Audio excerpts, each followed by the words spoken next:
Ja pra jemi kthyer në studio në pjesën e dytë e emisionit Auditor Arsimi. Sot e kemi studion të mbushur plot, sepse si radhë herë ne u kemi dhënë mundësi të gjithë nxënësve të cilët kanë punuar për një projekt shumë të rëndësishëm, deshëm t'u jepnim zë në studion Auditor Arsimit. Por përpara se t'ju prezantoj me panelin e dytë, do dëshiroja të ndiqnim këtë kronik ju nje me një projekt shumë të rëndësishëm që ka realizuar nxënësit e klasës së 11 të shkollës së mesme Petronini Luarasi në Tiranë, një projekt me titull Ne nuk jemi të përsosur, çrregullimet aparateve dhe sistemeve dhe pasojat e tyre në organizmin ton. Ndjekim kronikën dhe kthehemi në studio.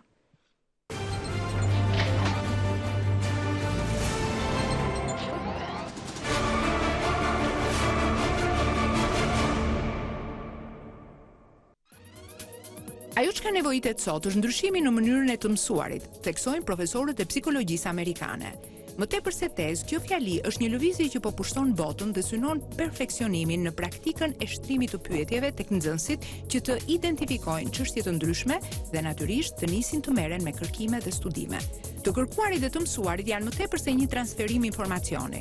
Mund të ketë kuptimin e tërësisë të frymëzimit, aktualizimit dhe emancipimit. Ky është termi pra që thon psikologët që përcakton kërkimin dhe studimin tek nxënësit. Vëzhgoni këto nxënës në botë, theksojnë psikologët, aty do të gjeni një kërkues të epërsisë.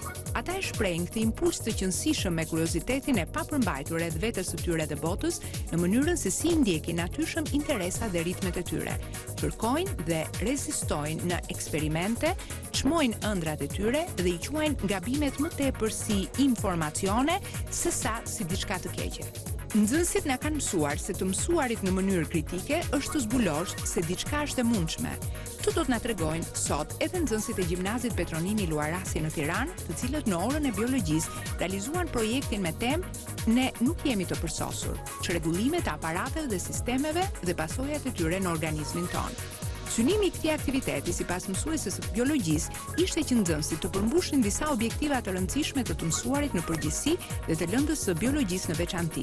Natyrisht ata duhet të mësonin aftësinë e punës në grup, aftësinë për të bërë kërkim shkencor, aftësinë për prezantimin e një projekti shkencor, të mësuarit me bazë kompetencash dhe tematikash në lëndën e biologjisë, përdorimin e etikut në orën e mësimit, zhvillimin e aftësive për eksperimente, aftësitë për realizim posterash, maketesh, fletpalosjesh e të tjerë. Ky projekt u prezantua edhe në prani të pedagogëve dhe studiusëve të njohur të fushës së biologjisë dhe mjekësisë, si dhe specialistë të Ministrisë së Arsimit dhe Sportit dhe Ministrisë së Mjedisit. Realizimi i këtij projekti na tregon se nxënësit kur motivohen të merren me kërkime dhe studime, kuptojnë se ka vërtet shumë probleme, por që nuk janë të pakapërcyeshme. Ata kuptojnë gjatë kësaj rruge se po hedhin hapa drejt një bote që diçka është e mundur. Të shpresojmë që kjo dritë që u është ndezur atyre, t'i ndihmojmë edhe ne që ta mbajmë sa më gjatë të ndezur këtë dritë.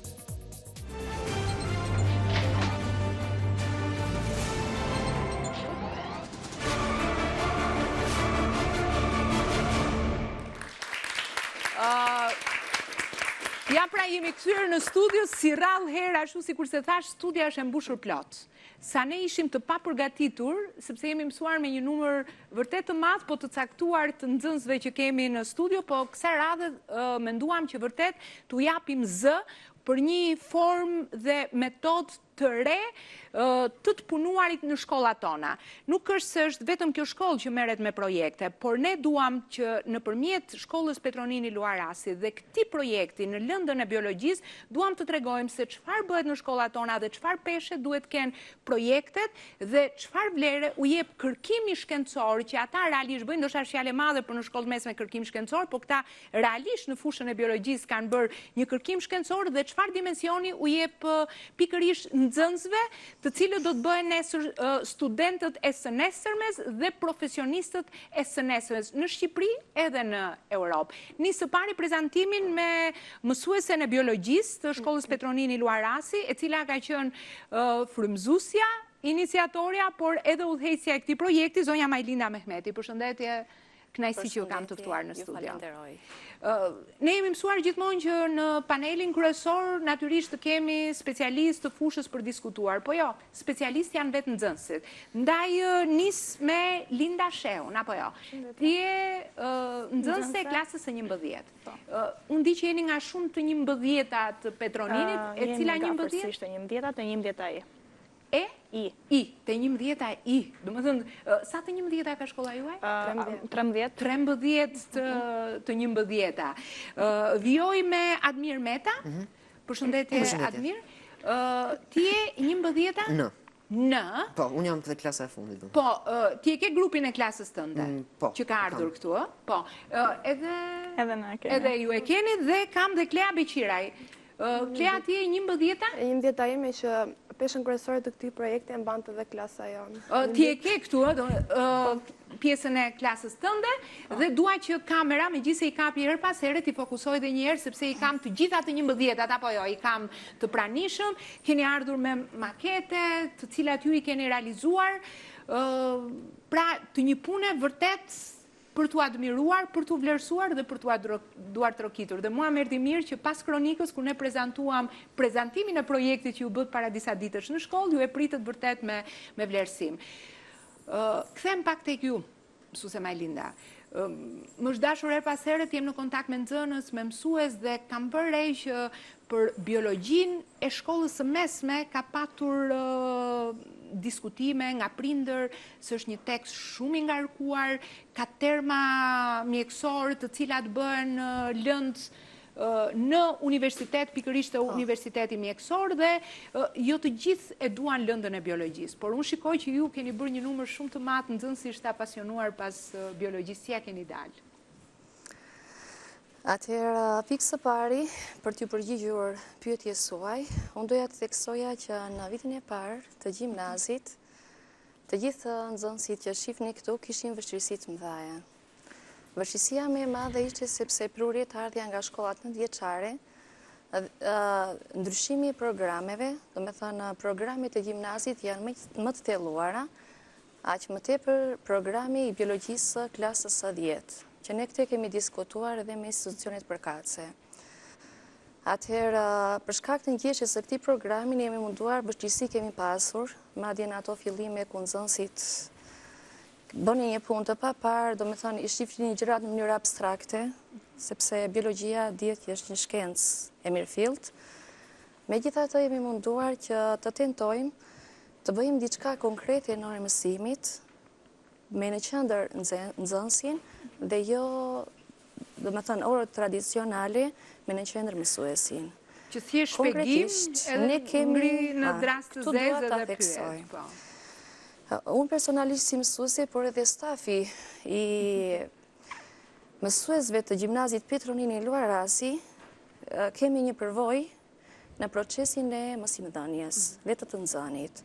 Mua më ke mirë se hyni tek ndërshkollat më të mira në Tiranë, po edhe në Shqipëri dhe me një numër të lartë të maturantëve që mbarojnë shkollën tuaj, po që dalin me rezultate edhe në maturën shtetërore, por edhe në universitet, si brenda dhe jashtë vendit. Po, e ruajnë këtë. Tani do të theksoja, do me thënë, ku qëndron kyçi i suksesit në lëndën e biologjisë. Konkretisht, në një orë mësimi, pra në një orë mësimi ka disa etapa ose hapa, që ne duhet të realizojmë konkretisht. Aftësia, njohurit, zotimet, vizionet dhe në fund elementi veprimit. Kompetenca e veprimit, do me thënë, çfarë është në gjendje nxënësi të bëjë, çfarë di të bëjë vetë nxënësi. Dhe që të realizohet kjo, do e para njëherë profesionalizëm, do përvoj nga ana e mësuesit dhe të nxënësve, që ne në vit të parë kemi bërë dhe projekte të tilla, dhe si të thuash, nxënësit kanë filtruar një përvojë në klasat e 10-ta, duke qenë që unë kam qenë mësuesja e biologjisë për klasat e 10-ta dhe jam si vjet për klasat e 11-ta.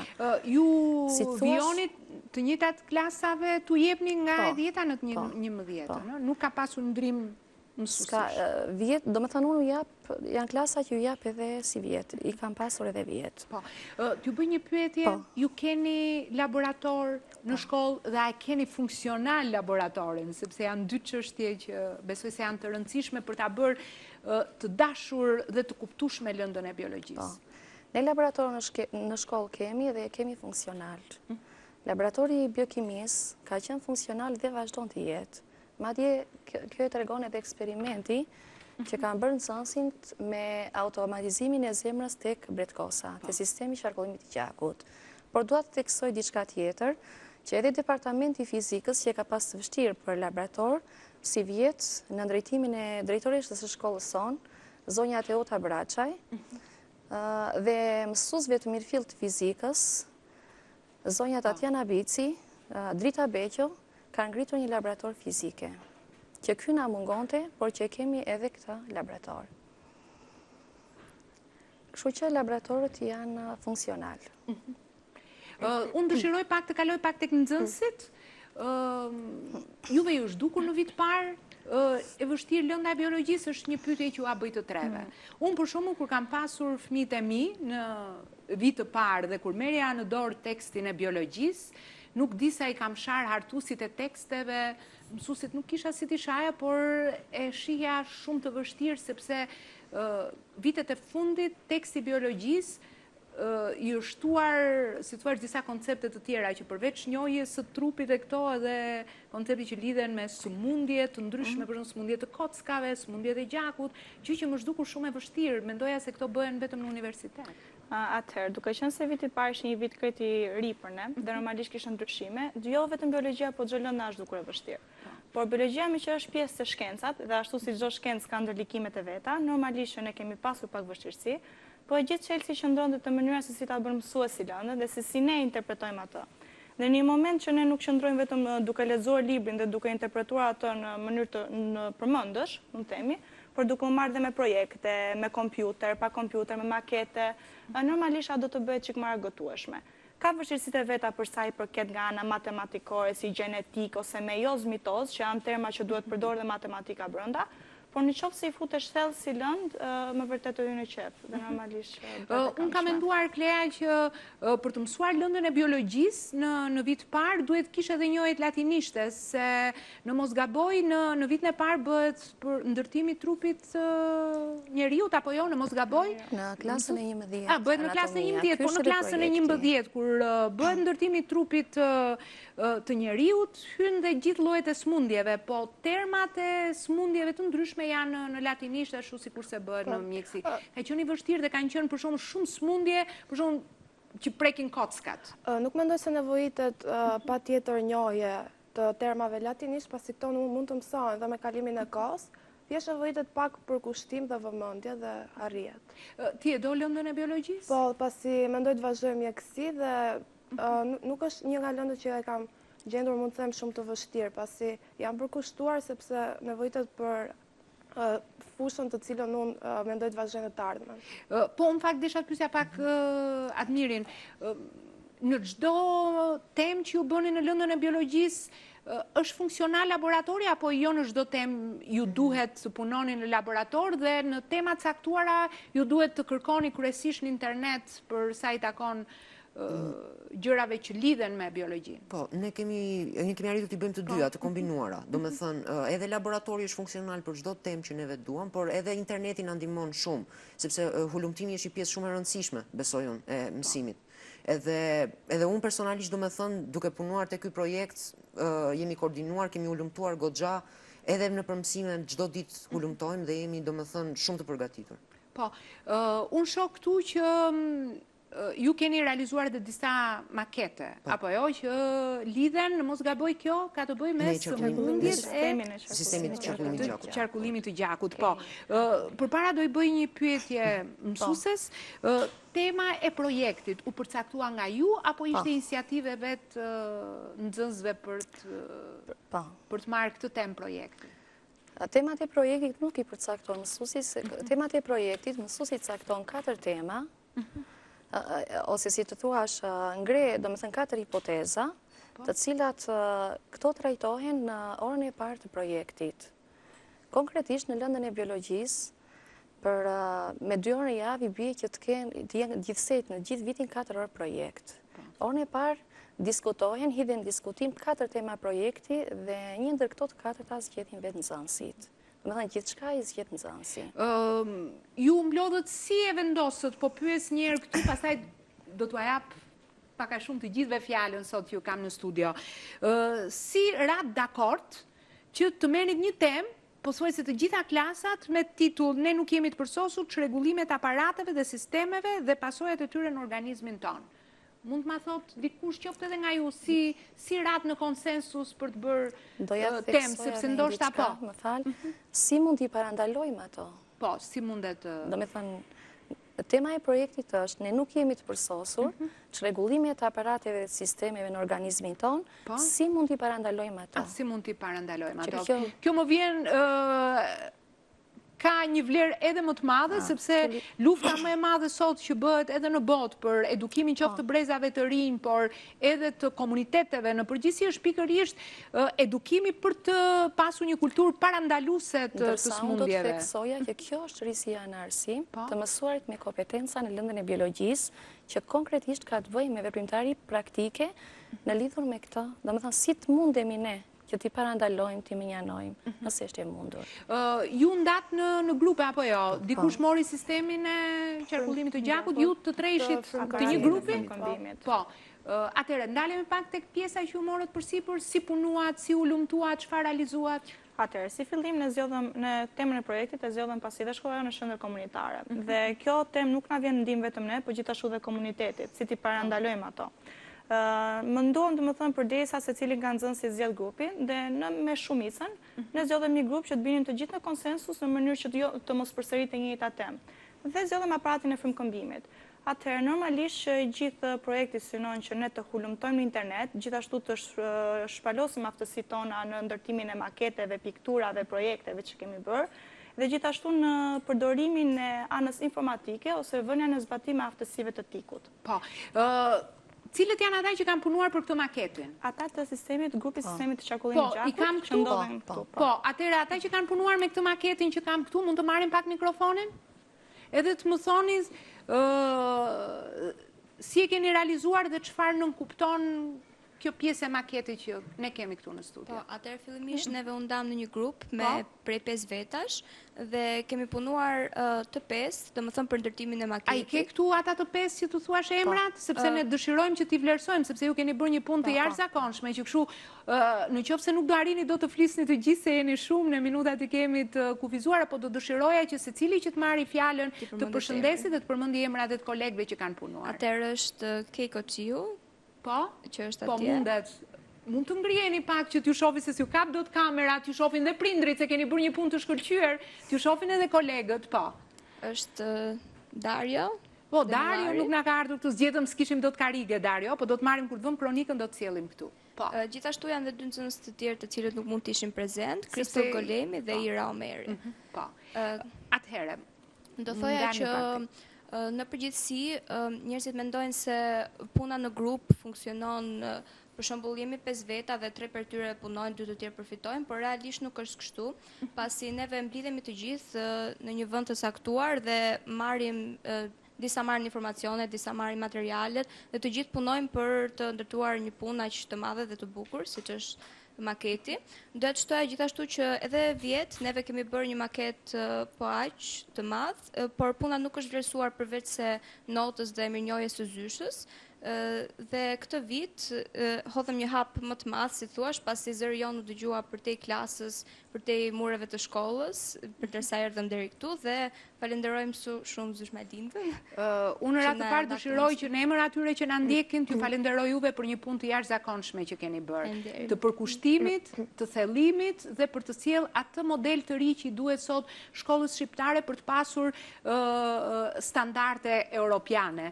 Ju ishit pranishëm dhe në pjesën e parë ku ne trajtuam pjesën identitare që lidhet me Europën, por ne tani do të flasim pikërisht pjesën e standardeve që na lidh me Europën, sepse fundit ne jemi qytetarë europian. Standardet do të na çojnë pastaj të jemi pjesë të Bashkimit Evropian, apo jo. Këtu çfarë përfaqësojnë këto tek maketi? është sëmundjet e lidhura. po janë sëmundjet, leuqemi në mos gaboj sepse unë kam pak, po mund të vini pak na i tregoni, po. Kemi sëmundjet që mund prekin sistemin e qarkullimit të gjakut, kemi arteriosklerozën dhe kjo këtu është qeliza e arteriosklerozës, pjesa anash që është si e verdhë do të thotë është dhjami që rrethon qelizën. Këtu kemi anemin falciform, me cila është një lloj anemie ndryshe nga anemia e thjeshtë, siç mund ta shohim qeliza është në formë hënëze, që quhet ndryshe falciform ose drapër, dhe nuk është e plotë dhe rrumbullake siç është qeliza e qarkullimit të gjakut, por është në këtë formë. Kemi gjithashtu qelizën e leuqemis ose ndryshet kancerit, që ka atë formë, dhe talasemin, e cila e kemi prezantuar në dy qeliza tamam e saktë e qarkullimit të gjakut, që është ajo rrumbullakja, dhe tjetra që është një formë katërkëndshi, që është ajo e talasemis. Meqense ju nëpërmjet këtij projekti dëshironit të paraqisnit pjesën e sëmundjeve që prekin, për shembull sëmundjet e sistemit të qarkullimit të gjakut apo jo. Çfarë mund të thoni atyre që na ndjekin, si mund të parandalohen këto? Keni arritur në këto konkluzione? Po, atëherë fillimisht doja të thoya për ndihmën e parë, që është shumë e rëndësishme, për shembull kur një njeri ka ndalim të zemrës, që ka disa gjëra që nuk duhen bërë ose duhen bërë, për shembull personi nuk duhet lihet asnjëherë vetëm dhe nuk duhet t'i jepet asnjë ilaç tjetër përveç ilaçit të zemrës. Gjithashtu ka disa shenja normalisht që janë marrja e frymës, dhimbja mbi pjesën e barkut, dhimbja e zemrës, dhe këto shenja duhet të vijnë re dhe nuk duhet lihet që personi që i ka këto shenja t'i mohojë ato, sepse zakonisht persona ka një tendencë që t'i mohojnë, që thonë jam në rregull, nuk jam smur. Kjo është e vërtet, është një lloj psikoze që në momentin që na pyesin për shkak na zë paniku dhe na duket sikur na ikën smundja, po ajo në fakt aty është aty dhe duhet patjetër të ndihmohet. Dhe është shumë e rëndësishme që të njoftojmë dhe ambulancën. Po, ti do të studiosh për mjekësi? Nuk e kam vendosur tamam, por aty aspiroj. Po biologjia të pëlqen? Do të kishe dëshirë të studioje shkencat e natyrës për biologji ose kimi? Po, që në vit parë, unë kam qenë shumë e lidhur me biologjinë dhe kimin, dhe Zysha e di vetë që unë jam marrë shumë dhe me projekte dhe me gjithë pjesëmarrje në klasë, jemi shumë, shumë aktive. Shumë aktive. Mua më vjen mirë, po mund të uleni, mund të jepni një duar trokitje shoqë që përfaqësoj grupin për qarkullimin e gjakut. Mua më vjen mirë, ne do dëshironi me aq sa ne na artikuluar në studion auditor arsimit që Fakulteti i Shkencave të Natyrës ka shumë nevojë për student shumë të mirë, sepse e kanë braktisur dhe kryesisht fushat që lidhen me biologjinë, me kimin, që do thotë laboratora analizash dhe gjithçka tjetër, kërkohet sot në vendin tonë dhe do të jetë një treg shumë i mirë pune, por nëse ne nxjerrim nxënës dhe student të kualifikuar. Kam aty kush ka punuar me atë maketin aty? Me falë, zonja Lira. Urdhra. Të lutem dhe ndërkohë bëuni gati ju për të më folur. Se ndoshta do themi dhe këto specifika tona.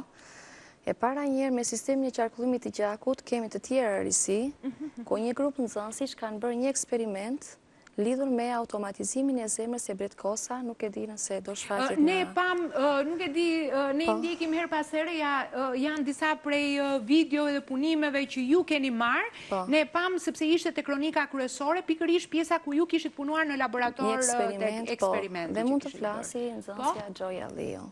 Atëherë në eksperimentin tek sistemi pak për eksperimentin dhe ndërkohë do pres grupin të më flasi pak për më fal përpara doj, po kjo përse është për aparatin tretës. Po, atëherë. Atëherë përshëndetje. Grupi im kishte si eksperiment atë që u pa aq parë me Bret Kosa dhe arritëm të përvonim 3 gjëra aty. Prezencën e nervit sciatik te Bret Kosa, që receptorit i ka te lëkura dhe që zemra mund punon si organ në vete, domethënë. Dhe ne provuam që kur e hoqëm zemrën nga trupi i Bret Kosës, ajo vazhdonte dhe rrite mbasi hoqëm lëngun fiziologjik. Gjithashtu e gjithë ideja e eksperimentit ishte që neve t'ja tregonim edhe të tjerëve punën e vazhdueshme që ne bëjmë në laborator edhe frytet asaj pune.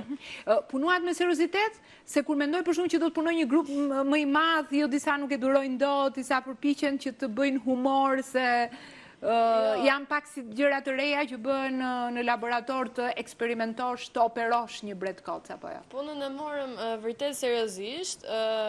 Ka nxënës të tjerë që nuk e pëlqejnë idenë që ta bësh në praktik, sidomos me kafshë reale, domethënë gjithë punën që neve e provuam, por jo, e morëm vërtet shumë seriozisht dhe arritëm të provonim të gjitha gjërat për të cilat neve donim.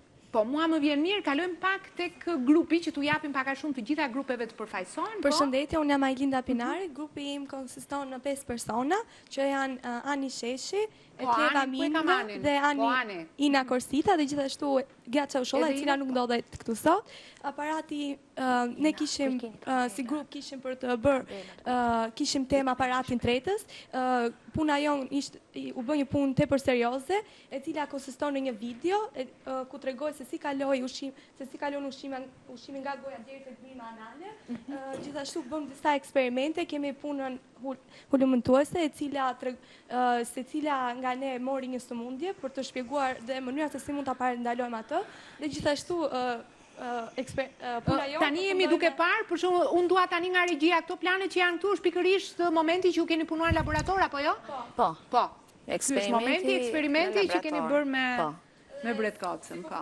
Puna mbyllet me këtë maket, i cili tregon fare mirë çdo pjesë të aparatit tretës. Po, mua më vjen mirë sepse thuhet që numri më të madh të prekurve sot, domethënë janë pikërisht ata që janë prekur nga sëmundjet e aparatit tretës, sepse varet me keq ushqyerjen, edhe me shumë dietat ushqimore. Gjithashtu, unë personalisht kisha për të prezantuar sëmundjen e kolitit, i cili është një sëmundje tepër e prekshme nga 1/3 e shqiptarëve, dhe prandaj aty tregoj të gjitha masat parandaluese, gjithashtu kurimin se ne mund ta bëjmë vetë ose deri në fazat e fundit ku mund të merret operacioni nga persona të specializuar në raste ku kalon dhe koliti ulcerativ. Si mund ta parandalojmë kolitin, se gjithmonë është thënë që shqiptarët e kanë kështu si sëmundje dominuese.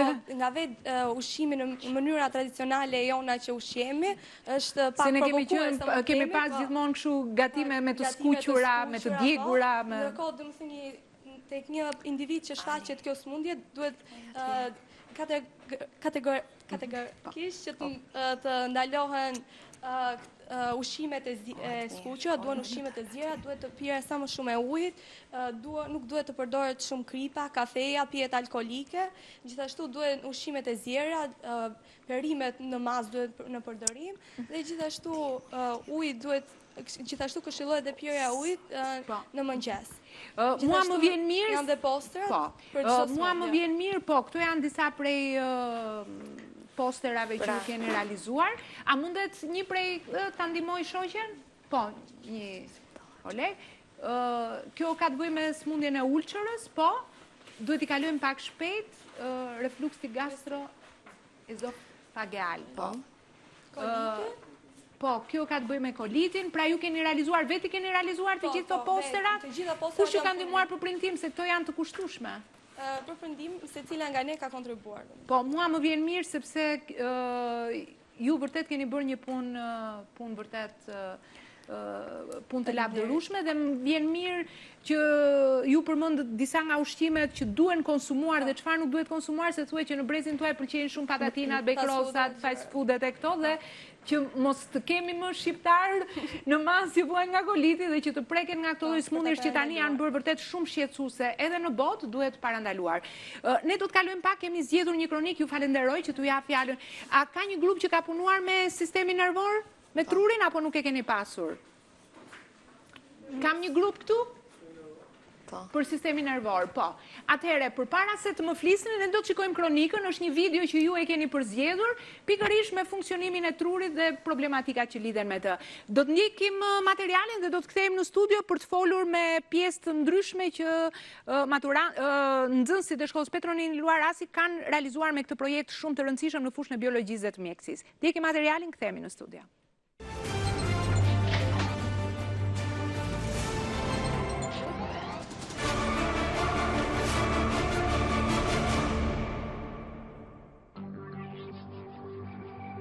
All voluntary movement in the body is controlled by the brain.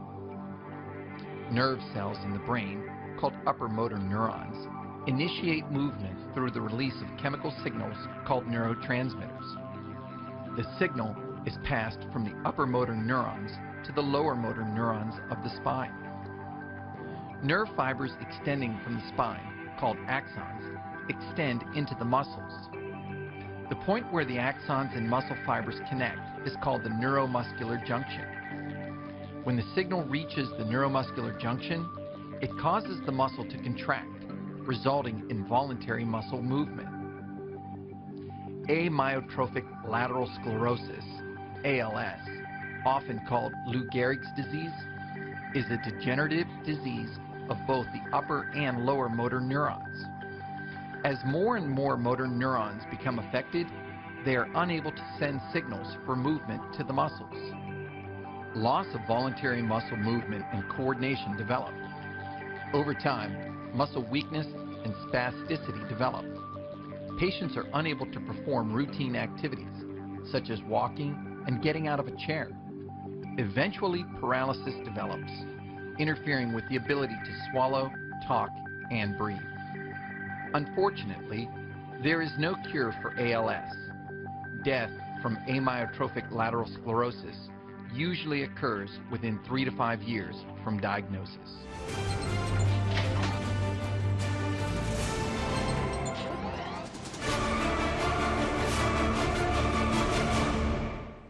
Ja, pra jemi kthyer në studio, unë e di që ju doni ta prezantoni sa më mirë punën tuaj, jo më kot prekën pak smundje që prekin sistemin nervor, apo jo? Ju keni qenë grup që keni punuar për to? Po? Për disa antarësh, kemi për shumë Ermine Tanin, Amanda Shuri dhe disa antarë të tjerë që nuk dohen mentalisht. Tema jonë ka qenë sistem nervor për arsye sepse është një temë shumë e prekshme dhe truri është ai që kontrollon çdo lëvizje dhe çdo funksion të trupit ton. Dhe sëmundja që u prezantua aty ishte sëmundja ALS, që është sëmundje shumë e njohur, por nuk është shumë e përhapur për disa arsye të veçanta. Një nga rasti kësaj sëmundje është shkencëtari i njohur Stephen Hawking që ka probleme me lëvizjen e trurit, por përsëri truri i tij funksionon si duhet. Disa sëmundje të tjera që ne kemi punuar kanë qenë për Alzheimer, skleroza e shumfisht, epilepsia dhe sëmundja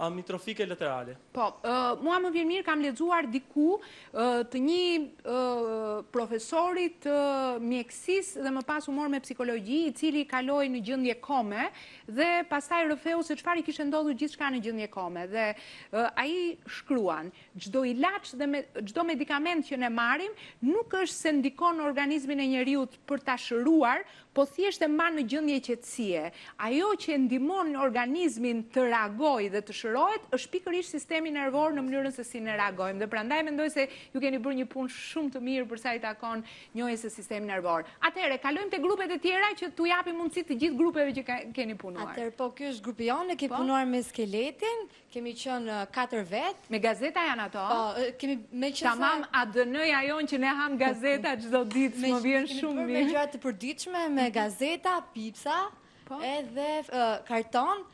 Kemi prezantuar projektin dhe kemi përmendur sëmundje të ndryshme si rakitizmi, osteoporoze, janë sëmundje të moshës së tretë që nuk ka njeriu që nuk i kap. Gjithashtu kemi marrë referencë nga mjek të ndryshëm, mjek zakonisht të kockave. Referencat nga mjekët i keni marrë në kontakte personale apo duke lexuar? Po, keni shkuar në fakultetin e mjekësisë? Jo, kemi shkuar në spital. Në spital. Ju kanë mirëpritur? Patjetër.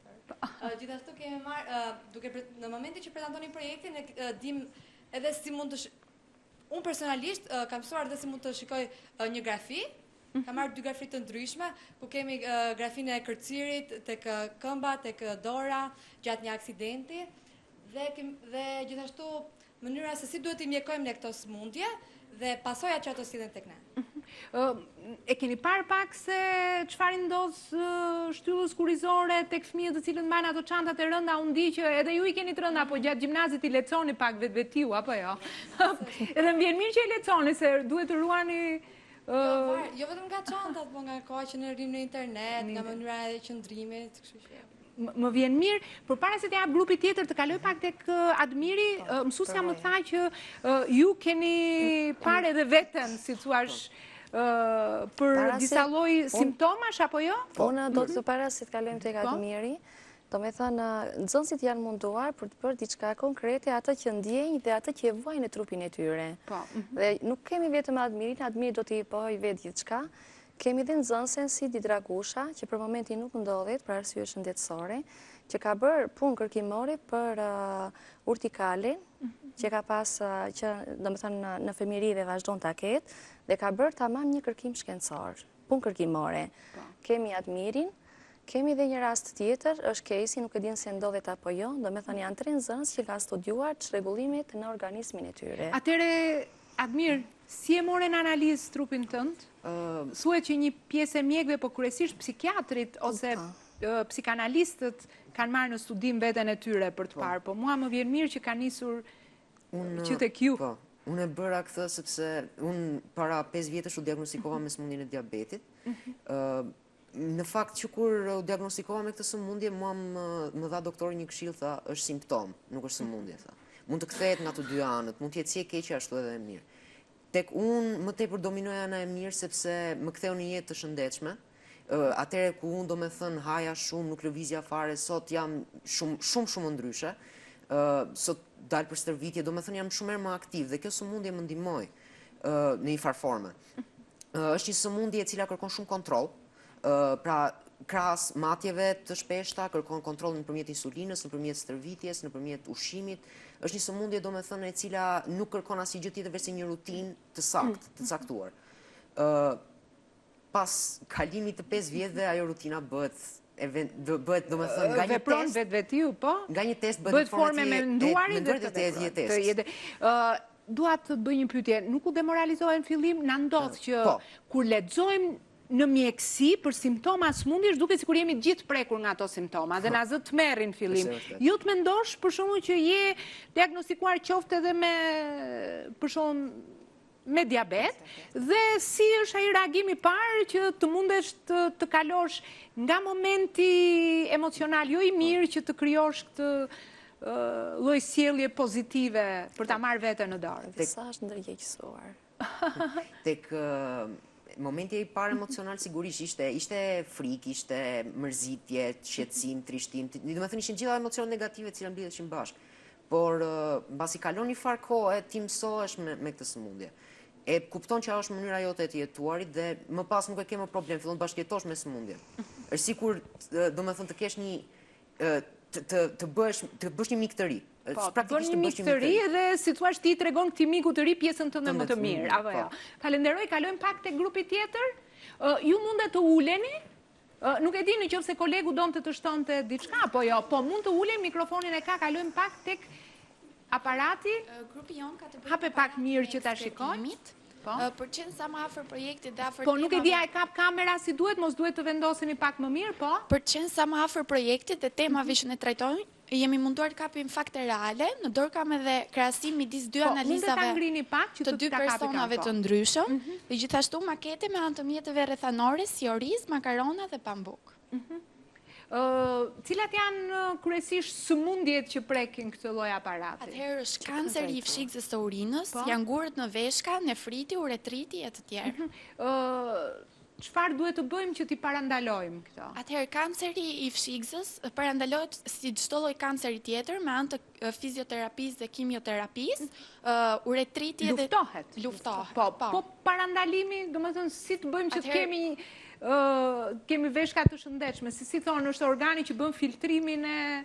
Ajo që ka shumë e rëndësishme është që të gjithë ne duhet të bëjmë vizitë te doktori një herë në 6 muaj. Kjo është shumë e rëndësishme që të kemi informacion në lidhje me trupin tonë. Ti vetë e bën? Në fakt po.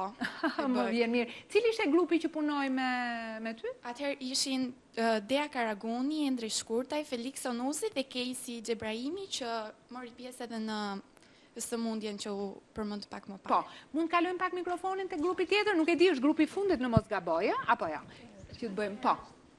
Mund t'ja kalosh pak, e keni mikrofonin vetë, po. Ne vendosim që të trajtonim sistemin endokrin, pasi në një farë mënyrë sistemi endokrin është pak më ndryshe se aparatet e tjera. Sëmundjet cilat trajtohen më tepër në mundet mikrofonin pak afër. Sistemet pra ato problemet që ndodhen në sistemin endokrin janë jo gjithmonë të kurueshme. Janë sëmundje të cilat nuk mund kurohen, por duhet të korrigjuar mënyra jetesës, mënyra të ushqyerit. Atëherë, këtu kemi vendosur që të paraqesim komplet hallkat e sistemit endokrin, duke filluar që nga truri me tiroiden. Mundet pak të tregoni atë çfarë po tregon vajza pjesën e posterit, po?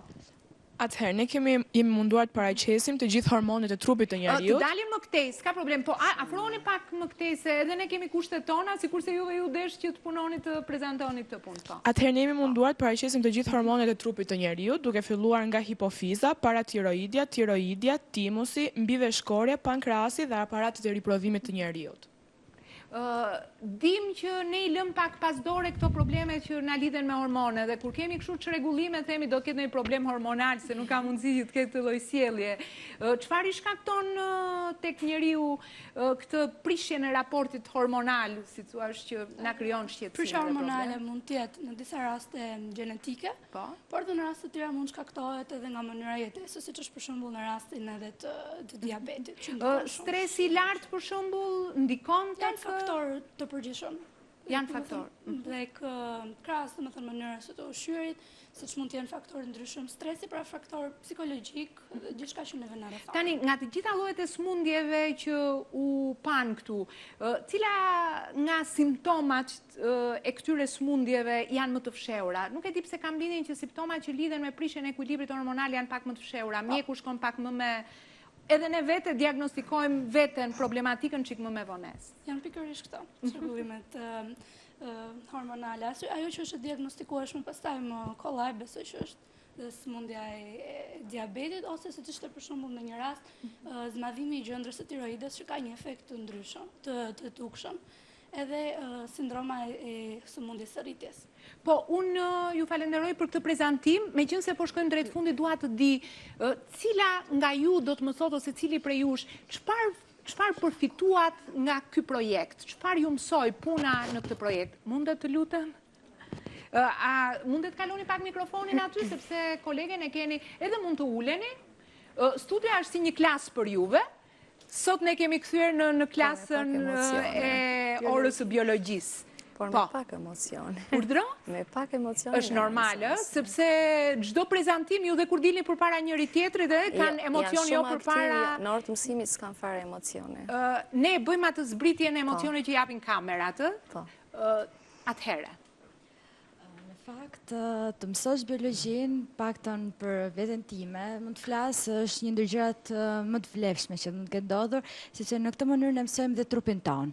Do mësosh trupin ton, më thënë të parandalosh gjithë smundjet, të bësh një jetë të shëndetshme dhe mendoj që, sidomos dhe fal këtij projekti, ne kemi mësuar shumë.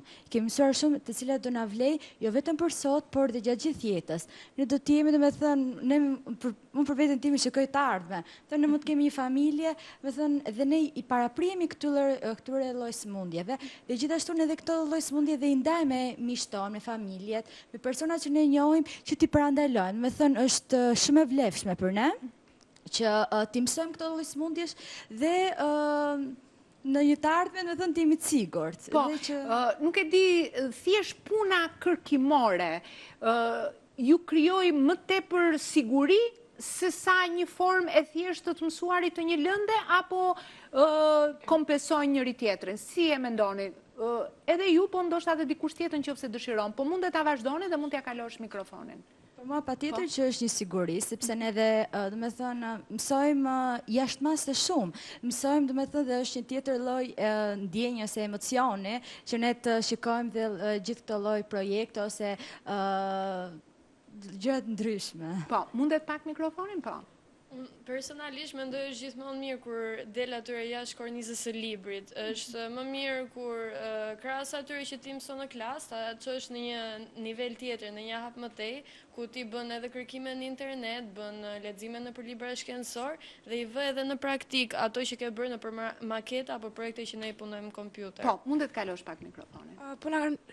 Kërkimore na kanë ndihmuar shumë, sidomos për pjesën që unë personalisht bashkë me vajzën këtu kemi pasur apartin e riprodhimit dhe kemi pasur më së shumti pjesën e sensibilizimit dhe masave mbrojtëse. Dhe kjo kërkimore na kanë ndihmuar shumë që në një farë mënyrë të sensibilizojmë për të ardhmen ton dhe pse jo të mos rrezikojmë kur të për të ardhmen. Po, ju e prezentuat projektin edhe në pranit të pedagogëve të biologjisë, të mjekësisë, përfaqësues mjekësisë, po them kryesisht pedagogët. Si e vlerësuan punën tuaj?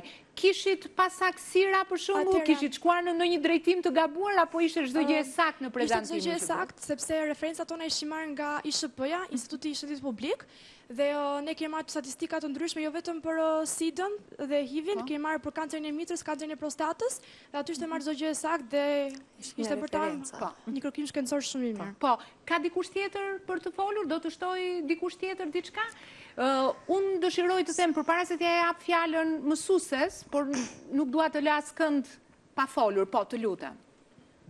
Duke pasur parasysh një aspekt tjetër të shkollës, është puna angazhimit. Brezi ynë, fatkeqësisht njihet edhe si brezi i përtacëve, sepse jemi gjithkohës që duam të kemi gjërat e gatshme. Puna, këto projektet, si në biologji, si në çdo lëndë tjetër mësimor, neve na jep mundësinë që të angazhojemi, të kemi një punë në grup, të kemi dhe bashkëpunim, edhe ndoshta për të rikthyer prindërve tanë një tip déjà vu për ato që kanë qenë. Sepse brezi kaluar, brezi para se të vinim ne, ishte një brez që ishin shumë të bashkuar me njëri tjetrin.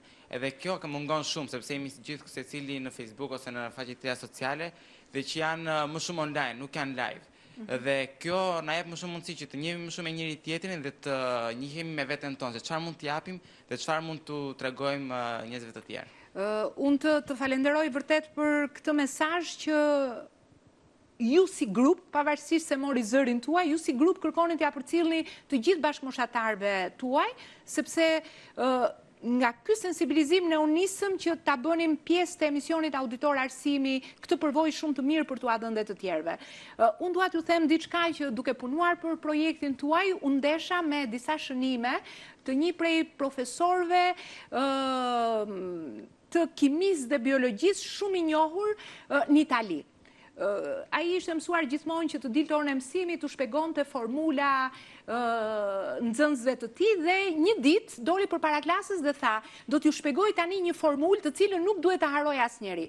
Treqëreku i klasës reagoi, tha prap me formula, tha se jo të gjithë e kanë qenë formulat e kimisë dhe ato të biologjisë, sepse ju jeni më të zgjedhurit të 13 klasave të 11-ta në shkollën Petronini Luarasi. Formula, tha, që do t'ju mësoj është kjo. P e vogël e barabartë me P të madhe minus I. Ma zbërtheni dot? Jo. Atëre P e vogël është performanca. Shfaqja e cila është e barabartë me potencialin e madh mendor dhe shpirtëror që çdo nxënës ka, minus interferencat e brendshme apo të jashtme.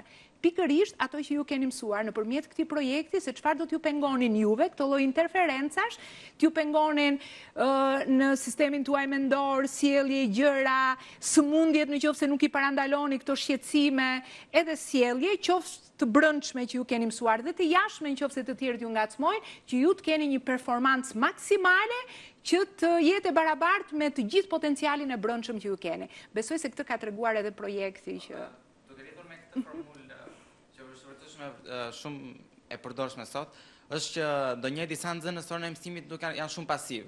Edhe puna e projekteve neve jep mundësinë që edhe neve nxënësve, edhe vetë mësuesit që të shohë një potencial tek ai nxënës, sepse ndoshta mund të jetë shumë pasiv, siç thash, në orën e mësimit, por ndoshta në projekt mund të japë maksimumin e tij dhe të tregojë çfarë nuk tregon në orën e mësimit. Mësuese Majlinda, do të thoshte diçka? Po, jo të gjithë nxënësit janë? Edhe një herë, nuk janë nxënësit më të përzgjedhur, por janë nxënësit të cilët nuk kanë të gjithë nivel shumë të lartë në biologji. Ka dhe nxënës me nivel mesatar. Mund të ketë madje dhe nxënës me nivel të ulët, madje. Më kujtohet një debat që u bë në klasë me nxënësit e të 11-s N. 3 çuna, për shkak të rezultateve të ulta, por jo se s'janë të zgjuar, më thanë zysh Majlinda, neve nuk na pranojnë në grup këto goca, sepse këta kanë zgjedhur më të mirë dhe ne nuk na pranojnë. Dërsa unë ju thash, ju do të punoni vetë projektin dhe do të shikojmë rezultatet. Kur prezantuan projektet, këta 3 çunat çuditërisht morën nota 10 sepse bën prezantimin më të mirë. Po, sepse do të thotë që ju gjithmonë krijojnë kushtet e favorshme për të treguar potencialin e madh që keni brenda. Këto janë punë që këta din t'i bëjnë me dëshirën më të madhe. Duke ju referuar të dhënave më të fundit, qoftë në Amerikë apo në Europë për studimet që bëhen për reformat në sistemin arsimor para universitar, u ndesha pikërisht me këtë paragraf. kjo shkollë laboratorike që ju bëni sot është një eksperiment i bërë 2 dekada më parë në Amerikë dhe 1 dekadë gjysmë më parë në Europë. Dhe i ka kushtuar pikërisht, ka pasur si themel vënies në praktik të teorive të edukimit, psikologjisë dhe neuroshkencës. Se cili fëmijë në projekte shpreh atë që mëson në stilin dhe ritmin që është më i natyrshëm për trurin e tij apo të saj. Pra, jo atë që i kërkohet të riprodhojë, po pikërisht të shprehë atë që është brenda potencialit të tij të brendshëm. Përderisa larmia intelektuale vlerësohet dhe nxitet, nëpërmjet projekte vlerësohet dhe nxitet, në vend që ajo të pengohet, çdo fëmijë kontribon dhe ka një ndjesi të vlerës së vet. Nëpërmjet këtij projekti ju keni marrë secili vlerën tuaj individuale dhe prandaj ne deshëm ta bënim publike sepse projektet japin gjithsecilit vlerën e vet individuale dhe reale atë që është e potencialit të tij. Nuk u kushtohet rëndësi teksteve, notave, testeve, nuk ka asnjë trysnim mbi të mësuarit që mësuesja apo jo t'ju thotë mësoni. Këtë sjellin këto lloj eksperimentesh. Qëllimi final nuk është as test dhe as produkt. Është pikërisht të mësuarit. Ju keni shkuar tek të mësuarit, atë që ju thon nganjëherë prindrit dhe ju shtyn, atë që ju thon nganjëherë mësuesit, keni shkuar tek të mësuarit pikërisht nëpërmjet këtyre eksperimenteve dhe këtyre studimeve. Pra, i ndihmojnë fëmijët, i ndihmojnë nxënësit të shndërojnë vlerat që ju keni, potencialet në veprime, sepse realisht keni bërë veprime. Unë vërtet ju falenderoj në emër të gjithëve për një punë të jashtëzakonshme dhe të shkëlqyer që ju vërtet keni bërë. Për ta mbyllur me një figurë nga lënda e biologjisë, thuhet se çdo fëmijë ka të trashëguar në ADN gjithçka të prindërve dhe gjithçka çfarë ndodh, sepse ju e dini ç'është ADN-ja, keni mësuar që përcjell ka të kujtesën kolektive. Por thotë, nëse ju do t'i thoni çdo fëmijë ta hapi pëllëmbën, ju në projekt ishit të gjithë së bashku, punuat bashkë. Po thotë, kur hap fëmia pëllëmbën dhe vendos shenjat e gishtave janë unike. Janë të papërsëritshme, nuk gjenden asnjëherë, apo jo, ju e keni mësuar këtë. Pra ju treguat që të gjithë së bashku kishit të gjitha të potencial energjie dhe treguat individualisht që jeni të papërsëritshëm në këtë projekt. Prandaj kisha dëshirë dhe e falenderoj mësuese Majlindën që insistoi që të ishit të gjithë të pranishëm, sepse të gjithë jeni unik, megjithëse keni bërë një punë kolektive. Ju falenderoj dhe dua ta mbyll me duar trokitje edhe për mësuesen tuaj të shkëlqyer. Dhe një duar trokitje për një nga shkollat më të mira në Tiranë, në Shqipëri, Petronini Luaras. Faleminderit që ishit të pranishëm. Faleminderit të nderuar miq që na keni ndjekur. Shpresoj që t'ju kemi përcjellë vërtet një mesazh të rëndësishëm në ditën e sotme, që drejt Europës shkohet vërtet me vlerat identitare, por shkohet edhe me standarde. Dhe me standarde, për te reforma janë pikërisht këto lloj standarde që tregojnë një mënyre tjetër të mësuarit, që na e sollën me eksperiencën e tyre nxënësit e shkollës së mesme Petronini Luarasin Tiranë. Miru takofshim të hënën e ardhshme në të njëjtën orë. Faleminderit.